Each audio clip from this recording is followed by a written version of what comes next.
Oi, pessoal, bem-vindos a mais uma Hora do Acerto. E hoje a gente vai ter, a nova aula aí de cardiologia do bloco 1. A gente já tinha uma aula de cardiologia, só que infelizmente estava um pouco desatualizada aí a questão do protocolo da hipertensão arterial sistêmica. Então hoje essa aula ela vai ser mais focada nessa atualização e a gente vai revisar novamente todo o outro conteúdo que já tinha nessa aula, tá bom? Então bora lá. Os conteúdos que a gente vai desenrolar nessa aula vai ser o novo protocolo, da hipertensão arterial sistêmica de 2026, crise hipertensiva, tá sabendo realmente o que é necessário para a prova, tá? A gente vai discutir também um pouquinho sobre insuficiência cardíaca e estenoses, ok? Então, bora começar falando aqui sobre a hipertensão arterial sistêmica. Gente, o protocolo, da classificação dela é o que mudou, tá? Na verdade, ele mudou mais para facilitar a nossa vida, tá? Vocês vão ver daqui a pouco. Mas os tipos de hipertensão, que são esses quadrados aqui que eu trouxe para vocês, continuam o mesmo, tá? E, na verdade, o novo protocolo em 2016 está enfatizando bastante aqui a questão da hipertensão do avental branco, ou do jaleco branco também, tá bom? Então, quanto que a gente está falando dessa hipertensão do avental branco? Basicamente, quando a gente tiver uma medida no consultório anormal e quando a gente faz o MRPA ou mapa, ou seja, a medição em casa ou no ambulatório ali, a gente vai ter a pressão arterial normal, tá? Então, a gente tem que fazer justamente essa cruzada aqui, essa linha de cruzamento para ter um paciente com hipertensão do avental branco. Não é difícil, porque ele está no consultório, viu o médico, vestido de branco, por isso que o nome jaleco branco, o avental branco, e aí a pressão dele assusta, ele fica mais nervoso, mais ansioso, e a pressão vai lá em cima. Quando ele está na casa dele, a pressão dele tá normal, ok? Agora a gente tem o paciente, que tem uma pressão normal verdadeira, então ele não é hipertenso ali, tá? Quando que isso vai acontecer? Quando a gente mede a pressão arterial do paciente no consultório, ela tá normal, e quando a gente faz o MRPA ou o mapa, também vai estar normal, ok? Então a gente faz essa linha de cruzamento aqui para dar a normotensão verdadeira. Agora falando sobre a hipertensão sustentada. O que significa isso? Que realmente, em todos os momentos da vida daquele paciente, ele está hipertenso, Por isso que o nome é hipertensão sustentada. A hipertensão dele sustenta naquele nível pressórico elevado ali. Então, no consultório, a PA dele vai estar aumentada, tá? Então, a gente faz o traço aqui. E o MAPA e o MRPA também vai estar alterado, tá bom? Não é difícil também, é o que é o mais comum do nosso dia a dia mesmo, tá? Agora a gente tem um paciente também que pode se enquadrar na hipertensão mascarada. Gente, a hipertensão mascarada significa o quê? Que em casa ele está com a pressão elevada, ele tem sintomas de hipertensão arterial sistêmica, mas quando ele chega para poder fazer a consulta, a pressão dele está normal. Então, olha só, na medida do consultório, a pressão vai estar normal, porém, no mapa ou no MRPA vai estar elevado, ok? Então, isso significa uma hipertensão mascarada. Durante a consulta, essa pico hipertensivo dele, essa pressão elevada, vai ficar mascarada e vai ficar normotensa, ok? Vamos falar agora sobre a nova classificação de 2016, então, que teve atualização aí. E, gente, graças a Deus teve essa atualização. Por quê? Porque todo o protocolo, de 2026 aí, trouxe dados para nos ajudar como médicos, tá? Então, vamos lá fazer a nova classificação. Deixou de existir, a pressão ótima, ou pressão normal ali, normotensa, que seria, na verdade, o 120/80, que era a pressão normal do nosso dia a dia. Deixou de existir essa nomenclatura e agora passou a ser pré-hipertenso, tá? Então, agora não é mais pressão ótima igual no protocolo anterior, tá bom? O normal, a gente vai falar que o paciente não tem hipertensão e nem pré-hipertensão, é menor a 120, tá? Na sistólica, e menor do que 80 na diastólica. Então, aqui está um ponto importante da atualização. Tem que ser o quê? E, tá? Não é ou seja, não basta somente uma para falar que ele é normotenso, tá? Ele tem que ser os dois, menor que 120 e menor que 80, tá? Ou seja, na verdade aqui, o 120 seria o quê? O resultado de 119, tá? E aqui, 79, para falar que a pressão dele tá normal, tá bom? Agora, o pré-hipertensão seria de 120 a 139 de sistólica, tá? Ou muito importante, 80 até 89 da diastólica, ok? Então, qualquer um dos dois alterados entre esses dois valores, o paciente ele já é considerado pré-hipertenso, ok? A hipertensão do grau 1, 2 e 3, né, dos estágios aqui, não mudou, tá? Então, continua a mesma coisa. Estágio 1, de 140 a 159 de sistólica, ou de 90 a 99 na diastólica, ok? Estágio 2, de 160 até 179 de sistólica, ou de 100 aqui a 109 de diastólica. Não tem o que discutir, a gente tem que decorar isso aqui, infelizmente, tá? E estágio 3 aqui a gente tem maior ou igual a 180 ou maior ou igual a 110 de diastólica, ok? Essa nova classificação, o que realmente mudou é isso daqui, que é a nomenclatura, tá? Agora, quem é 120 a 139 de sistólica e de 80 a 89 de diastólica é pré-hipertenso, não é mais pressão ótima ali, tá bom? Outra coisa que veio para facilitar a nossa vida, né? É basicamente a otimização ali do tratamento, né? De uma maneira mais geral, né? E mais enfática em alguns casos ali, tá? O que a gente tem que pensar? Para todos os pacientes, a gente vai continuar, tá? Desde o protocolo anterior, a ofertar, né? Mudança de estilo de vida, tá? Que é o MEV ali para esses pacientes com hipertensão, tá? E aí o novo protocolo trouxe algumas coisas mais bem descritas e bem delimitadas, tá? Então, o recomendado, né, é fazer exercício aeróbio moderado, tá? Por no mínimo de 150 minutos por semana, tá? Para reduzir essa pressão arterial, tá? Que vai diminuir, né, o risco de doenças cardiovasculares ali, tá? E aqui ela diverge um pouquinho, tá? Da quantidade de minutos, né, da OMS, que seria de 200 minutos por semana, tá? Então, para a prova do INEP, eu quero que vocês lembram 150 minutos, tá? De exercícios aeróbicos moderados por semana, tá bom? E sobre os hábitos dietéticos, né, a gente continua tendo a dieta DASH aqui, que é extremamente importante, né, para todos os pacientes que tenham, né, doenças cardiovasculares ali. A gente tem a ingestão, né, de potássio maior do que 3,5 por dia. Isso daqui realmente é quase, assim, não é quase, né, impossível, mas é bem difícil de acontecer todos os dias. Então, em determinados pacientes, a gente vai ter que suplementar, tá? Restrição de sódio para todo mundo, isso daqui tem que sim ou sim tem que ter na mudança de estilo de vida, tá? Menor do que 2 gramas por dia, tá? E se o paciente, né, obviamente fumar, beber, né, for mais obeso, a gente vai ter que cessar tabagismo, alcoolismo e principalmente redução de perda de peso, tá? Então a gente tem que pensar nesse paciente para reduzir a massa de gordura do corpo, ok? E quando que a gente vai iniciar o tratamento medicamentoso? Basicamente, vai depender do grau do risco cardiovascular, tá?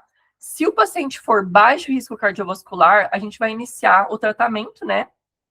A partir de 140 por 90 ali, após 3 meses do mudança de estilo de vida, tá? Então, a gente vai introduzir o MEV para esse paciente, porque ele tem um risco cardiovascular bem baixo.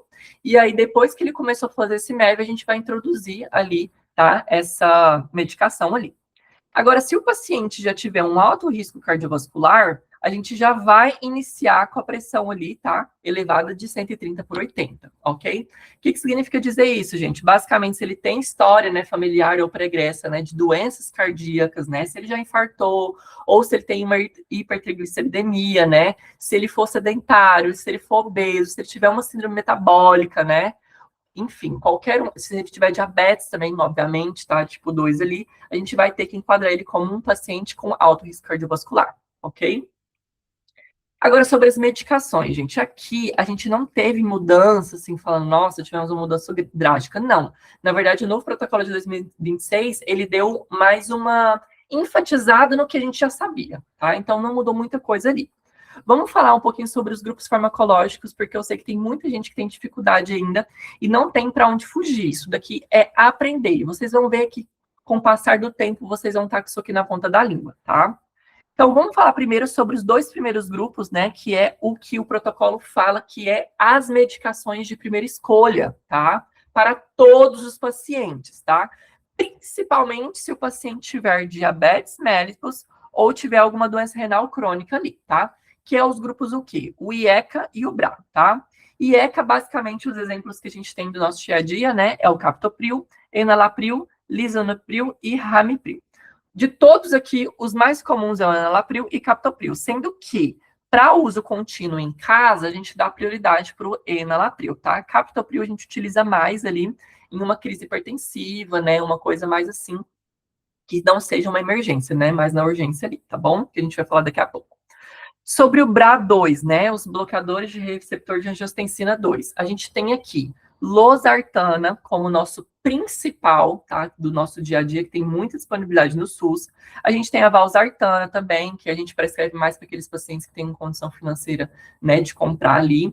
O meusartana também, que tem, né, visto bastante aí na prova, na prática do dia a dia. E a candesartana, que não tem aqui, não é muito utilizada, né, na verdade, aqui no Brasil, tá? Então, exemplos que eu quero que vocês saibam de ECA e de BRA são esses aqui, tá bom? Agora, os diuréticos, né? Os diuréticos a gente tem 3 tipos, tá? Os diuréticos tiazídicos, os diuréticos de alça e os diuréticos poupadores de potássio, tá?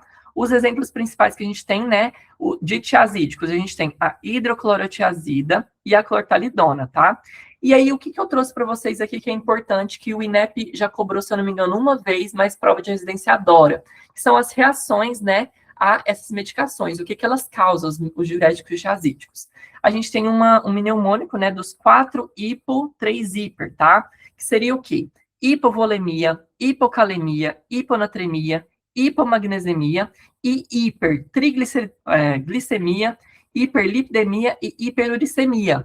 Então, aqui é um ponto muito importante. Por quê? Porque o paciente que faz o diurético tiazídico, ele pode ter uma IRA, uma disfunção renal aguda, não, uma insuficiência renal aguda, por hipovolemia. Hipovolemia, tá?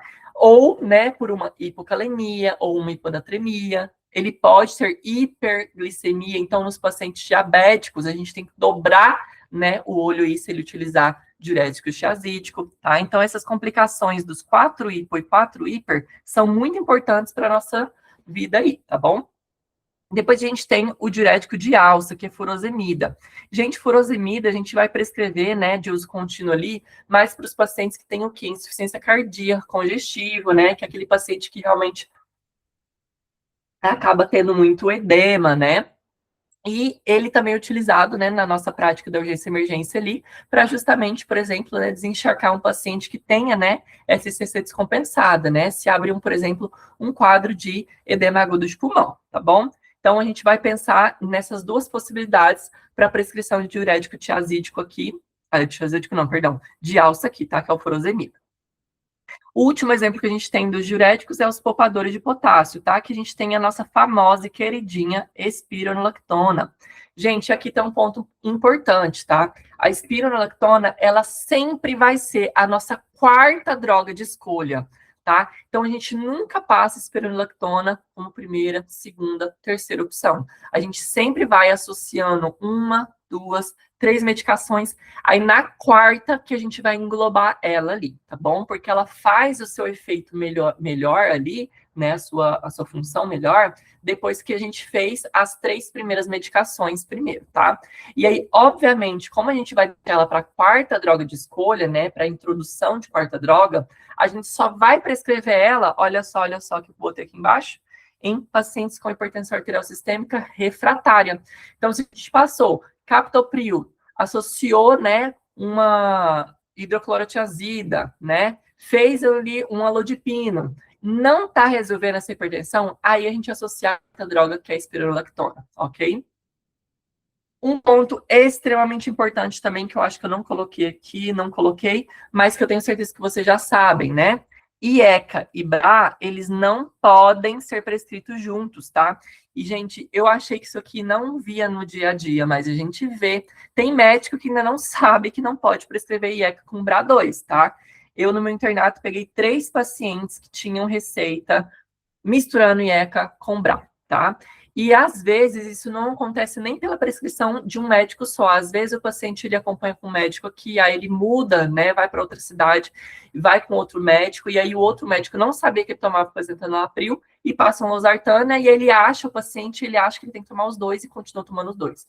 Então, isso a gente tem que levar em consideração, porque eles, né, acaba inibindo ali um ou outro, tá? Eles competem entre si, então não tem como eu prescrever os dois juntos ali, tá? Então, esses dois grupos aqui, ó, nunca são prescritos juntos, tá? A gente escolhe um dos dois grupos e associa com os outros dois grupos que sobrou, tá bom? Então, vamos falar sobre o tratamento de combinação, tá? O que acontece? Todas as vezes que a gente for introduzir duas medicações de uma forma só, né, juntas ali, logo de cara, a gente tem que iniciar em dose baixa, tá? Das duas medicações. Eu nunca vou prescrever logo de início, por exemplo, um enalapril dose máxima e depois eu vou pegar um alodipino dose máxima junto ali na mesma consulta para as duas medicações. Não, tá? É sempre em dose baixa as duas medicações, tá? Então, a gente vai fazer a escolha. Ou a gente inicia com EIECA ou BRA, tá? Ou um ou outro, igual a gente falou, nunca associar os dois. Associada a algum desses dois grupos aqui com ou antagonista do canal de cálcio, que é o BCC, ou algum diurético tiazídico, ok? Ou uma hidroclorotiazida ou uma clortalidona, ok? Vou dar um exemplo aqui. Então, se a gente tem um paciente, ó, que a gente acabou de descobrir, a gente fez lá o MRPA, o mapa dele, fez ali a medida no consultório, ele realmente fechou o critério para hipertensão arterial sistêmica. E ele tem o quê? Um alto índice de cardiovascular ali, tá? Ele tá com uma PA realmente elevada, ele é obeso, ele é sedentário, e não, eu olho para ele e vejo que ele não vai seguir a mudança de estilo de vida. Então, a gente vai introduzir, vai iniciar, né, duas medicações para ele, tá? Duas medicações. E aí, nesse caso, a gente vai, né, dar prioridade ali para qualquer um desses grupos que a gente tinha discutido. Vamos supor que ele tem ali uma diabetes tipo 2. Então, eu vou escolher IECA ou BRA, né? Então, eu vou pegar aqui, por exemplo, uma losartana. Vamos pegar uma losartana de dose bem baixa, tá? E eu vou associar ele, por exemplo, a uma hidroclorotiazida, ok? Então, essa é uma opção que eu tenho para poder fazer para esse paciente. Outra opção, posso pegar, por exemplo, uma losartana e associar a clortalidona? Posso. Posso pegar, por exemplo, um enalapril e associar com um amlodipino? Posso também, porque o amlodipino é um BCC. Agora, o que eu não posso fazer, repetindo para vocês nunca mais esquecerem, é associar um enalapril, por exemplo, com o losartana, porque os dois são grupos parecidos ali, que é o IECA e o BRA, ok? Então, sempre iniciando duas drogas em doses baixas. Ponto. Se o paciente tiver uma PA elevada, realmente assim, já que não está resolvendo com as duas medicações, continua com a pressão elevada, aí que a gente vai adicionar uma terceira dose, ou seja, uma terceira medicação de alguma outra classe que eu não tenha prescrito anteriormente, ok? Depois, né, de iniciar a otimização da dose, ou seja, depois que eu ofertei as doses mais baixas em uma dose, né, bem ali diminuída, eu vou aumentando ela até a dose máxima, e aí depois que eu resolvi toda a dose máxima das duas medicações que eu tinha prescrito, que aí sim a gente vai introduzir a próxima dose, ok? Agora, e com monoterapia? A gente só vai prescrever monoterapia, que é o que o novo protocolo enfatizou, nos casos de que, se o indivíduo for muito frágil, ou seja, aquele paciente, né, sarcopênico, que é acamado, já tem cuidados paliativos, né? A gente não vai, ele é uma pessoa frágil, né? Um paciente que toma quimioterapia, por exemplo, imunossuprimido, são indivíduos mais frágeis. Então, a gente vai só introduzir uma monoterapia, ok? Pacientes com maior de 80 anos, né, maior ou igual a 80 anos ali, que tenha hipotensão ortostática, tá, sintomática. Significa o quê? Então, se o paciente ele tá levantando ali, ele vai ficar com aquela tontura ali, só dele ficar em pé, ele já tá ficando querendo para tender, na verdade, para hipotensão. Então, a gente também opta por uma monoterapia, tá bom? E, em alguns casos, né, os pré-hipertensos ali, caso tiver um índice baixo ali, tá, de risco cardiovascular. Ok? Então, esses são os índices aqui que trouxeram, né, para a gente na nova atualização de 2026 para monoterapia, ok? E aqui embaixo que eu tinha falado para vocês, ó, a hipertensão arterial sistêmica refratária às 3 drogas anteriores que a gente já tinha discutido. A quarta droga de escolha é a espironolactona. Gente, isso daqui, ó, o INEP já cobrou várias vezes, tá? Então, é muito importante vocês saberem. Espironolactona, eu só vou prescrever ela como quarta droga de escolha. Então, eu já fiz um BCC, um diurético tiazídico, um BRA, e depois eu peguei ainda um poupador, por exemplo, sei lá, um de alça aqui. Então, agora que eu vou pegar e colocar a espirulactona, ok? Então, associei 4 drogas. Ah, e uma coisa importante, né? Se, por exemplo, eu tenha tido aqui a introdução de um diurético de alça, que é, por exemplo, furosemida, a espironolactona também é um diurético, só que aqui ela é poupadores, né, de cálcio aqui. Ele não é de alça, então não tem problema eu misturar. A única coisa que eu não posso fazer, por exemplo, é prescrever uma hidroclorotiazida com uma clortalidona junto, por exemplo, porque os dois são diuréticos tiazídicos, eles fazem a mesma função, tá bom?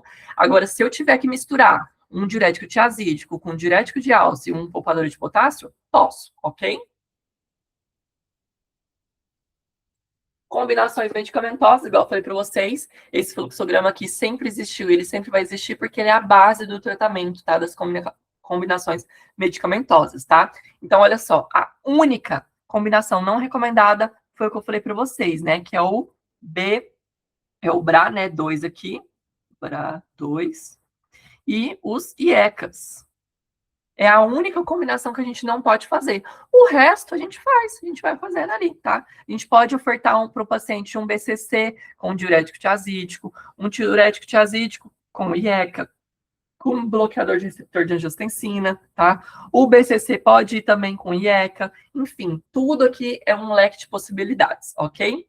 E a gente tem uma quarta classe, na verdade, né, que a gente utiliza, que é os beta-bloqueadores, tá? Os beta-bloqueadores, eu acho que eu não coloquei aqui para vocês, mas os beta-bloqueadores, gente, a gente vai utilizar, tá, nos pacientes aqui, ó, com histórico, né, de insuficiência cardíaca, arritmias, tá? Por quê? Porque beta-bloqueadores vai me ajudar aqui, tá, nesses pacientes ali que realmente já tenham problemas, né, cardíacos ali diretamente do coração, tá bom?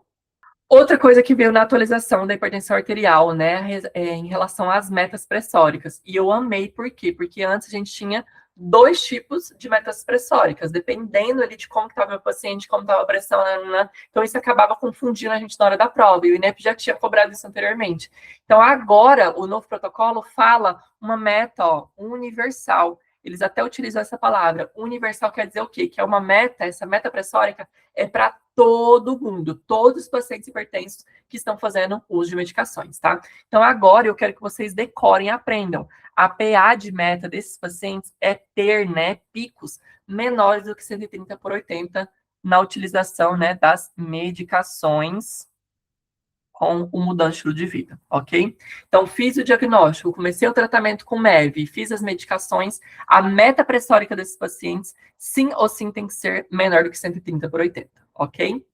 Vamos discutir agora sobre as avaliações de lesão de órgão-alvo, gente. Isso daqui são alguns dados bem sucintos e diretos que eu quero que vocês saibam, porque já veio em prova, tá? Então, como que eu vou verificar, por exemplo, se essa pressão arterial está causando uma sobrecarga de ventrículo esquerdo? A gente precisa investigar através de 2 exames, que é o eletrocardiograma de 12 derivações e o ecocardiograma transtorácico ou transesofágico, ok? Então, pensamos em sobrecarga de ventrículo esquerdo causado por causa desse aumento da pressão, eu vou ter que fazer esses 2 exames. ECG de 12 derivações e um ecocardiograma transtorácico ou transesofágico, ok? Sobre o índice tornozelo braquial, a gente vai ter que também sempre ter na nossa cabeça. Por quê? Porque às vezes a gente tem essa diferença, né, do índice tornozelo braquial ali nas pressões, né, nas medições dos membros superiores e inferiores, tá? Então, se tiver lesionando o vaso, tá, seja de grosso calibre ou menores calibres, como, por exemplo, os capilares, a gente tem que utilizar esse índice aqui, esse valor aqui de menor do que 0,9, ok? Essa é a avaliação que a gente faz entre os membros superiores e os membros inferiores para ver esse índice tornozelo braquial, ok? Se o paciente estiver pensando, né? Aliás, se a gente estiver pensando no paciente que ele possa estar com uma doença renal crônica, tá? Principalmente mais elevada, ali no estágio 3, que é onde a gente tem que realmente nos preocupar, a gente tem que ter, né, uma taxa de filtração glomerular entre 30 a 60 ml por minuto, tá? Então, essa é a margem da taxa para a gente poder pensar numa doença renal crônica de estágio 3 nos pacientes com RAS, tá bom? Outros dados que a gente pode ter também é a albuminúria, tá? E agora o protocolo, ele enfatiza, ó, que pode ser tanto, tá, em 24 horas, tanto na própria só urina mesmo, tá? Urina normal ali, tá? Não precisa ser mais somente 24 horas. Agora, essa é a diferença também do protocolo anterior. Pode ser em uma amostra isolada ou em 24 horas, desde que esse pico de albuminúria esteja entre 30 e 300 ali, ok? Outra relação que a gente pode ter, né, é da albumina com a creatinina, tá? E também tem que fazer relação ali e dar esse valor de 30 a 300 miligramas, tá? E se a gente estiver pensando em lesões, né, de artérias, né, ou pulsos ali, né, mais fidedignos ali, a gente vai ter que fazer a velocidade da onda do pulso, tá? Seja ela pela artéria carótida ou pela artéria femoral, tá bom? E aí, esse VOP aqui, ele tem que ser, né, maior do que 10 metros por segundo de pulso, ok? Isso, obviamente, tem um exame mais específico, onde a gente vai ver as ondas realmente ali do pulso, tá bom? Gente, todo paciente com hipertensão que acabou de ser feito o diagnóstico e também para os pacientes que a gente vai fazer acompanhamento, a gente tem os exames de rotina. Os exames de rotina é todos os pacientes, sempre que a gente for fazer reajuste de medicação ou introdução de medicação ou acompanhamento. E essa rotina, ela está sendo enfatizada, na verdade, nesse protocolo de 2006, tá? Então, a gente tem que decorar todos esses exames aqui, tá? Então, a gente vai pedir exame simples de urina, né? O EAS ou urina tipo 1 também, que é a mesma coisa, tá? A gente vai ter que fazer a dosagem de ácido úrico, principalmente, né, nos homens ali, que é extremamente importante. Potássio, creatinina, taxa de filtração glomerular, glicemia de jejum e também HB1AC, que é a hemoglobina glicada, tá? Ou glicolizada. A gente tem que fazer as duas, não adianta somente a glicemia de jejum, porque a gente precisa ver o índice, né, de glicemia capilar ali, né, nos últimos 3 meses. E a única que fala isso pra gente é a hemoglobina glicada, tá? A gente vai ter que fazer a dosagem de colesterol total e frações, tá? Os triglicerídeos, e a gente vai pedir também sempre um eletrocardiograma de 12 derivações para justamente ver se tem sobrecarga de ventrículo esquerdo, tá? Até porque, gente, de todas essas avaliações aqui de lesão de órgão-alvo, a principal e a mais comum de todas é justamente a sobrecarga de ventrículo esquerdo. Então, por isso que o exame, né, de rotina aqui sempre inclui o eletrocardiograma, pelo menos ali, tá bom? Agora sobre crise hipertensiva. Crise hipertensiva também teve uma atualização bem sutil ali, tá? No protocolo de 2006, tá? Agora a gente tem, né, a pressão alta aqui para considerar uma crise hipertensiva maior do que 180 a sistólica, tá? E a diastólica maior a 110, tá? No protocolo antigo, né, a gente tinha ali a diastólica maior do que 120, tá? Agora não é mais 120, agora, inclusive, está batendo, né, com a Organização Mundial da Saúde, né, com as diretrizes gringas também, tá? Que antigamente tinha essa divergência, agora não, eles já juntaram, unificaram e deixaram esse valor novo aqui, tá? Sobre a crise hipertensiva, a gente tem que lembrar das divisões, né? Pode ser uma urgência hipertensiva ou uma emergência hipertensiva. Isso daqui não mudou no protocolo, tá? O que mudou realmente foi somente o valor da diastólica ali para a crise hipertensiva, tá bom? Lembrando que o pico, ó, pode ser ou uma ou outra, tá? Não necessariamente tem que ser as duas ali, tá bom? O que vai me divertir da urgência hipertensiva e da emergência hipertensiva é se tem ou não uma lesão de órgão-alvo, tá? Associado ali. Então, se o paciente tem, né, a sistólica maior do que 180 ou a diastólica maior que 110, sem lesão de órgão-alvo, ou seja, não tem sintoma, tá? Sem lesão de órgão-alvo significa que ele não está tendo sintoma nenhum de, né, lesão de órgão-alvo. A gente vai fazer, né, o captopril. Lembra que eu falei para vocês lá nas medicações que o captopril a gente reserva ele mais para urgência hipertensiva? Em alguns pacientes a gente vê, né, que acaba utilizando descontínuo, mas não é o comum, tá? Ou ainda a gente tem a clonidina via oral, tá? Por quê? Porque essa urgência hipertensiva aqui, essas duas medicações, elas têm um pico mais rápido de ação. Então, a gente vai conseguir abaixar essa pressão arterial aqui, tá? Em um curto período de tempo ali, para evitar com que tenha lesão de órgão-alvo, tá?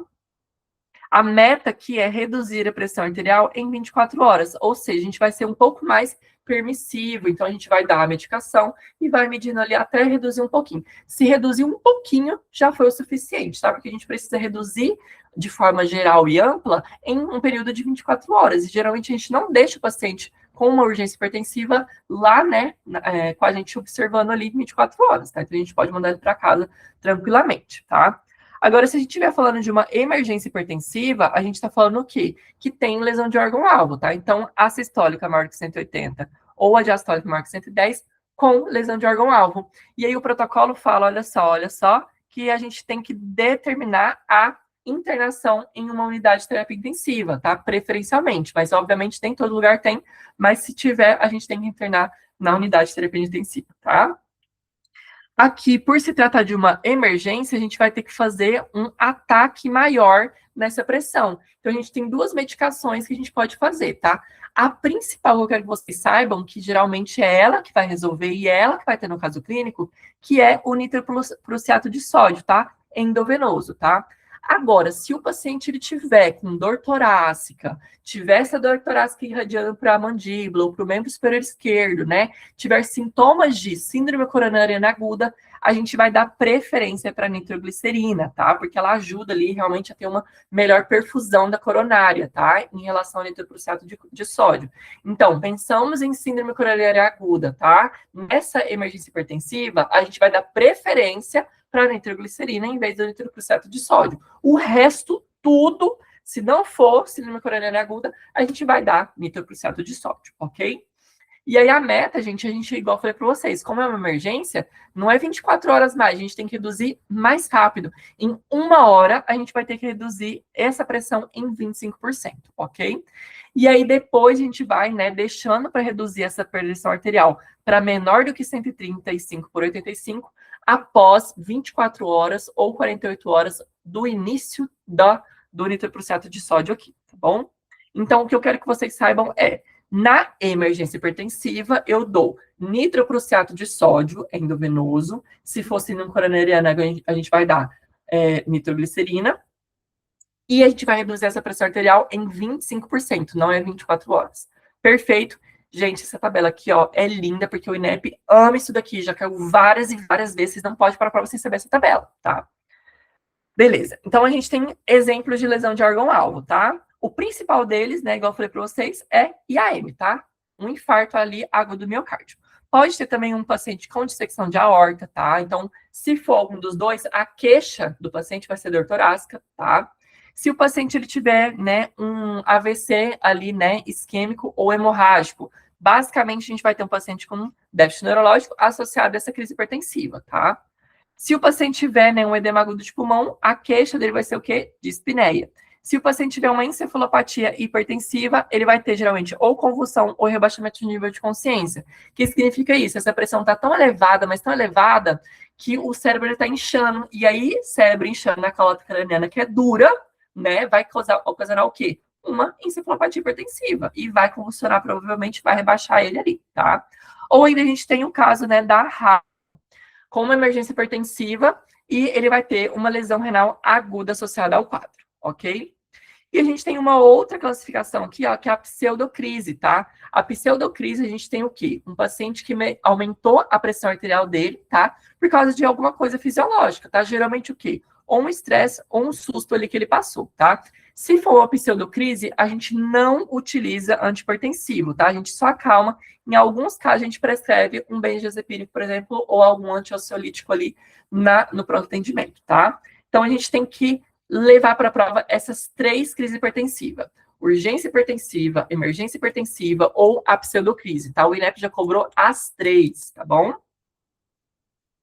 E aqui das crises hipertensivas da emergência hipertensiva, eu trouxe um slide para a gente poder realmente entender cada uma, tá? Então, encefalopatia hipertensiva, a gente vai ter o quê? Né? O paciente com rebaixamento de nível de consciência, ele vai ter uma confusão mental, pode apresentar edema papilar no fundo de olho. Então, na prova, se a gente tem um paciente com uma pressão, né, maior do que 180, ou maior do que 110 da diastólica, e tiver edema papilar, né, no fundo de olho ali, a gente vai pensar que esse paciente ele está tendo uma encefalopatia hipertensiva. Então, anote isso daí. Encefalopatia hipertensiva, o paciente tem uma tríade. É uma emergência hipertensiva com esse pico aqui, ele vai ter confusão mental, e se a gente faz o fundo de olho, ele vai apresentar edema no fundo de olho, ok? O tratamento para encefalopatia hipertensiva, a gente vai ter que fazer o quê? O nitroprusiato, igual a gente já tinha discutido, porque é uma emergência hipertensiva. A gente pode dar nicardipina e labetalol também como tratamento coadjuvante, ok? Agora, se a gente estiver falando da RAS maligna, acelerada maligna, que é o que eu falei para vocês, o paciente ele vai ter a hipertensão ali, a crise hipertensiva, associado a uma encefalopatia com uma insuficiência renal aguda. Então, o paciente ele vai ter disfunção renal aguda lá no exame de urina e no exame da ureia creatinina, tá? E a gente vai ter que dar para esse paciente ali nitroprusiato endovenoso, ok? E aí, por último, a gente tem a dissecção de aorta, né? O paciente ele vai ter uma dor torácica súbita, tá? Aguda, é aquela dor assim que começou do nada, foi pum, e é uma dor já que iniciou, né, 10 de 10 ali, tá? A gente vai pedir uma radiografia de tórax, tá? Um ecocardiograma transesofágico, tá? E a radiografia de tórax, a gente vai ter o alargamento de mediastino, tá? Isso daqui tem a aula lá nos extras na plataforma de vocês, tá? De imagens. Eu quero que vocês, todo mundo, vão lá assistir para vocês entenderem o que seria esse alargamento de mediastino, ok? E aí, nesse caso, a gente vai fazer o quê? Nitroprusiato endovenoso. A gente vai ter que fazer beta-bloqueador para esse paciente também, para ajudar ali o coração, porque realmente está complicado, né? Teve uma dissecção, né, de aorta ali, tá? E a gente vai ter que fazer, né, o móvel completo, monitorizar, fazer oxigênio, né, os 2 acessos venosos periféricos ali de grosso calibre, e a gente vai introduzir morfina, porque essa dor é extremamente, né, gritante ali. E se for de aorta ascendente, gente, a gente nem perde tempo, tá? O paciente ele vai ter que fazer cirurgia. A gente não só interna ele na UTI e faz tratamento de suporte, a gente vai ter que fazer uma cirurgia, ele vai ter que colocar uma endoprótese dentro, né, da artéria ascendente ali, a aorta ascendente, tá bom? Gente, espero que vocês tenham entendido aqui da crise hipertensiva, tá? E também da pressão arterial sistêmica ali, da hipertensão. E agora a gente vai falar sobre insuficiência cardíaca. Insuficiência cardíaca, gente, é um tema que o INEP ama, tá? O que eu quero é que vocês saibam para o INEP? Porque a insuficiência cardíaca tem, assim, é um protocolo gigantesco e que nem tudo é muito importante, que o INEP não cobra muito. Primeira coisa que eu quero que vocês saibam é, eu preciso ficar classificando na minha cabeça duas coisas. Uma, insuficiência cardíaca com fração de ejeção preservada, tá? Onde o paciente ele vai ter maior do que 50% ali desse coração normal, tá? Ou seja, a ejeção dele está preservada. Ou um paciente com insuficiência cardíaca com fração de ejeção reduzida. E aí, nesse caso, o valor é menor do que 40, tá? Então, o que acontece? Eu preciso fazer os exames, eu preciso fazer o ecocardio, tá? Para eu poder realmente entender qual foi a causa dessa insuficiência cardíaca, para eu classificar ali o prognóstico, tá? E para eu poder realmente entender qual é a fração desse coração ali de ejeção. Se ele for maior do que 50%, infelizmente não tem um tratamento específico. Vai depender do quê? Dos sintomas do meu paciente, tá? Então, a gente vai dar basicamente suporte. Essa parte o INEP não cobra, tá? Porque, igual eu falei para vocês, depende muito de caso a caso ali. Agora, o protocolo, ele enfatiza nos 40% da fração de ejeção reduzida, tá? Então, se o paciente ele tem essa fração reduzida, menor de 40%, a gente tem um tratamento específico, que é o que a gente vai discutir daqui a pouco, ok? Então, a gente tem os critérios maiores de Framingham. A dispneia paroxística noturna. Então, aquele paciente que está, né, acordando durante a noite com falta de ar. Se o paciente ele perdeu de 4 quilos ali, né, 4,5 quilos em um curto período de tempo, tá? Mais ou menos ali de 5 dias de tratamento, pós-tratamento. Se o paciente ele está com estertores crepitantes, tá? Se o paciente ele já abriu EAP, tá? Edema agudo de pulmão ali, se ele já está nasarcado. Se o paciente ele tiver um pico venoso central ali, né? Um pulso venoso central maior do que 16 milímetros ali por mercúrio. Se o paciente ele tiver reflexo hepatojugular, se ele tiver B3, gente, B3 na prova, se tem B3 na ausculta cardíaca na prova, eu vou pensar que esse paciente ele está tendo um quadro de insuficiência cardíaca, tá? Se o paciente ele tiver uma cardiomegalia, na onde? Lá no nosso raio-x, a gente faz o índice, né, cardíaco pulmonar ali, realmente tiver uma cardiomegalia, a gente pode pensar que esse paciente está tendo um quadro de insuficiência cardíaca. E a gente tem os critérios menores, né? Dispneia aos esforços, tosse noturna, DP, né, derrame pleural, hepatomegalia, edema de tornozelo bilateral, paciente com taquicardia ou ainda uma capacidade vital reduzida em 1/3 ali, tá? Ou seja, a gente faz uma espirometria e o paciente não consegue ali realmente fazer o exame direito, tá? Agora, o que eu quero que vocês saibam realmente de insuficiência cardíaca para o INEP? Basicamente sobre os tratamentos e os perfis. O tratamento já caiu na prova teórica, já caiu na prova prática, e a prova teórica cai várias vezes, então vocês têm que saber. As medicações que reduzem mortalidade significa o quê? Eu estou prescrevendo essa medicação, eu sei que o paciente ele tem insuficiência cardíaca, e a minha intenção é fazer com que esse paciente não morra, tá? Por quê? Então, essa medicação, ela reduz realmente o índice de morte nos pacientes com insuficiência cardíaca, tá? Quais são? IECA ou BRA, a espironolactona e beta-bloqueadores, tá? E se o paciente ele tiver diabetes mellitus, a gente pode associar ali, né, fazer o ajuste das medicações e prescrever uma dapaglifosina, tá? Ou os inibidores da SGLT2. Por quê? Porque ele também reduz mortalidade nos pacientes com insuficiência cardíaca, ok? Agora, quais são as medicações que não reduz mortalidade, tá? Que não reduz mortalidade, mas que a gente acaba prescrevendo para determinado tipo de paciente? A furosemida e a digoxina, tá? Então, isso daqui é muito importante, porque a furosemida e a digoxina, elas fazem o quê? Uma redução, tá? Do número de internações, ou seja, vai reduzir, né, com que essa insuficiência cardíaca descompense e faça ele no pronto atendimento para procurar, né, ajuda e provavelmente internar. Então, essas duas medicações reduz isso, tá? A leva até o hospital para um quadro descompensado, tá? Mas elas não reduzem mortalidades, ok? Então, o que eu quero que vocês lembrem para a prova é esse tripé aqui, ó, tá? Então, aqui a gente vai ter IECA ou BRA, beta-block e a espironolactona, ok? Esse é o triângulo da insuficiência cardíaca. Todos os pacientes com insuficiência cardíaca, a gente vai ter que prescrever esse tripé básico, ok? Esses outros dois aqui, a gente só vai introduzindo, mas eles não reduzem mortalidade e não é para todo mundo, ok?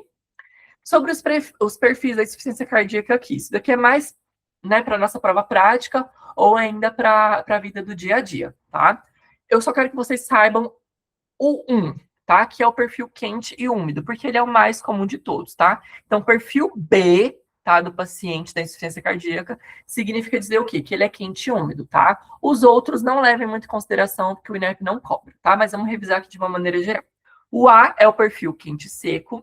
O B, né, que a gente falou, é o quente e úmido, que é o mais comum. Inclusive, olha só, a gente trata ele com diuréticos, tá? E o C é frio e úmido, tá? A gente geralmente trata esse paciente com dobutamina, tá? E o paciente com perfil D é o paciente frio e seco, e a gente vai tratar ele mais como microexpansões. Então, ele tem que, infelizmente, né, ficar vindo no pronto atendimento ali, e a gente vai fazer hidratação endovenosa parenteral ali, de pequenos volumes ali, tá? Até porque ele tem uma insuficiência cardíaca, a gente não pode encharcar o paciente, tá bom? E aí eu trouxe aqui, ó, o QS, QU, FU, FS, tá? É só a gente colocar os dois U's aqui, começa com T, com Q e depois termina com F. Aonde sobrou é o perfil seco ali, tá? Isso daqui é um macete para a gente poder decorar o A, perfil B, o perfil C e o perfil D, tá bom? Então, A, quente seco, B, quente e úmido, C, frio e úmido, D, frio e seco, ok?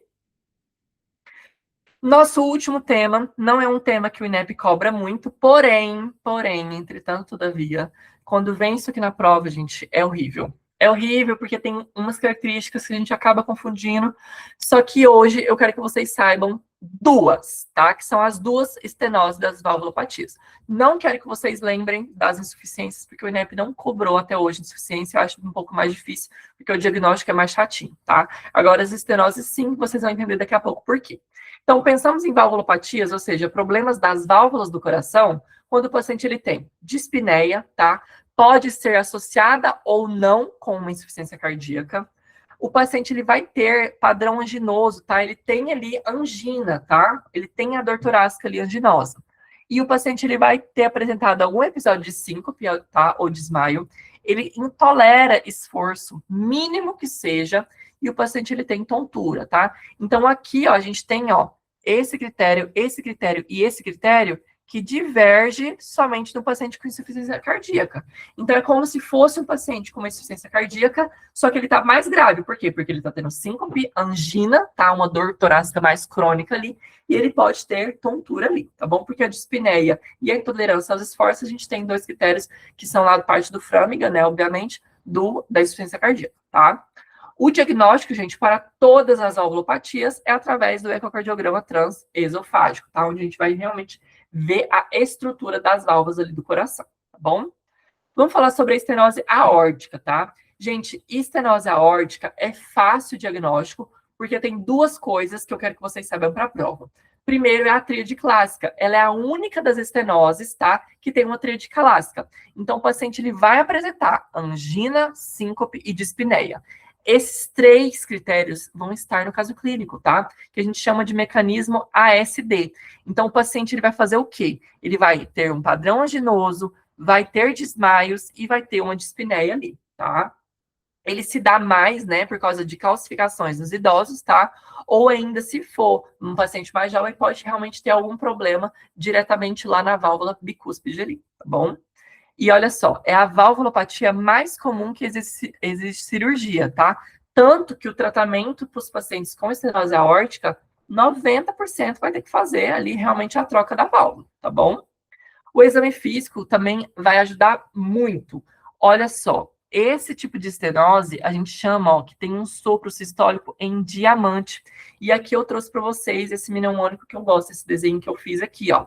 Então, a gente tem um paciente, ó, com um sopro em diamante sistólico, ó. Ele forma ali quase um diamante, né? Se a gente pegar esse desenho do diamante aqui, ó, ele forma ali, querendo ou não, como se fosse um diamante. Significa o quê? Que o chiado dele é entre, né, a B1 e B2, e ele está, né, crescendo e decrescendo, tá? Então, aqui a gente tem a B1, ó, fez o tum, aí ele faz um tá? Então, a gente tem ali o chiado entre a B1 e depois fecha ali a B2 ali no tá, ok? Então, eu quero que vocês treinem isso, porque na hora da prova vai facilitar muito na hora de divergir uma estenose da outra, tá bom? Então, estenose aórtica a gente tem tum, viu? O Xi, ele aumenta, ele acresce e depois decresce, tá? Então, ele é crescente e decrescente, formando realmente esse diamante aqui, tá bom? E aí, outra característica muito importante é que esse sopro, gente, ele irradia, olha, para as carótidas. Então, se no exame físico tiver, né, sopro sistólico que irradia para a furcula da carótida, a gente vai ter que pensar em estenose aórtica, ok? Outra característica extremamente importante que pode vir aparecendo na hora da nossa prova é isso daqui, ó. O sopro em martelo d'água, tá? Esse nome significa também, tá? A mesma coisa desse sopro em diamante. Então, se você viu, né, sopro em martelo d'água no exame físico, você vai ter que pensar em estenose aórtica, ok? É só lembrar aqui, ó. Aórtica, A de água, ok? Martelo d'água, ok?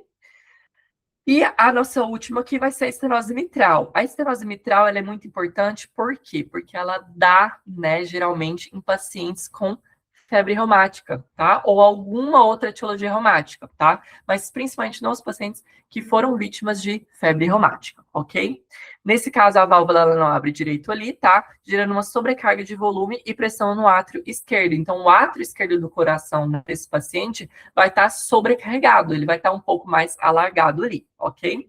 E aí, a gente tem um quadro clínico aqui, né, de um paciente com dispneia aos esforços. Ele pode apresentar hemoptise, tá, por causa de uma congestão pulmonar, e ele tem um alto grau, tá, de desenvolver uma fibrilação atrial, justamente por causa que o paciente ele teve um aumento lá, né, no átrio esquerdo ali, ok? No exame físico, a gente vai ter uma B1 hiperfonética, ou seja, né, lá na hora que a gente ausculta a B1, ela vai estar um tum, mais rápido, mais grosso, né? Ela tá hiperfonético, tá bom? Depois a gente vai ter um estalido, tá? De abertura da válvula e um sopro diastólico em Rufflar, tá? E aí vai ter esse como se fosse assim, uma diminuição, um aumento, uma diminuição, um leve aumento e aí some, tá? A gente vai ver daqui a pouco. O tratamento basicamente vai ser o quê? Controle da frequência cardíaca com beta-bloqueador. A gente vai ter que fazer diurético para esse paciente, infelizmente, tá? Por causa justamente dessa sobrecarga do volume lá no átrio esquerdo, tá? E aí a gente só vai fazer uma intervenção cirúrgica, tá? Se a área valvar ali do paciente tiver maior do que 1,5 centímetros cúbicos e o paciente ele tiver um sintoma realmente assim incontrolável com a medicação, tá? E aí nesse caso a gente vai fazer uma valvuloplastia por balão realmente aqui lá na mitral, ok? Então, o que eu quero que vocês saibam, né? O sopro em reflar, ou seja, refluar ali, ele faz um tipo isso. Ele vai ter um estalido depois da B2, tá? E ele é só decrescente. Então, vamos lá, ó. Faz todo mundo comigo, ó. Tum, B1, um tum mais forte. Depois o tá normal, que é a B2. E aí, tipo assim, acabou a B1 e a B2. Aí, do nada, vem o estalido, e aí de forma crescente faz o flor. Ok? Decrescente. Então ele começa forte, depois ele diminui, e aí depois ele tem realmente o fluar aqui no finalzinho, e aí desaparece, para depois voltar de novo, né? B1, aí depois B2, e depois o estalido de novo, e o reflar aqui, ok? Não é difícil. Pessoal, então foi isso. A aula foi um pouco longa, mas foram temas muito importantes, com bastante coisa, bastante atualização. Assistam e revisam novamente. Qualquer dúvida pode entrar em contato com a gente, tá? Comigo, doutora Verônica, doutor Marcos. E hoje a gente não vai fazer questão, porque são questões, né, já desatualizadas desses temas aqui, por causa dessas atualizações recentes que teve. Mas lá nos nossos simulados, tá? Na aba de simulados ali, a gente tem questão disso daqui também, tá? Para vocês treinarem, tá bom? Gostado e até a próxima aula.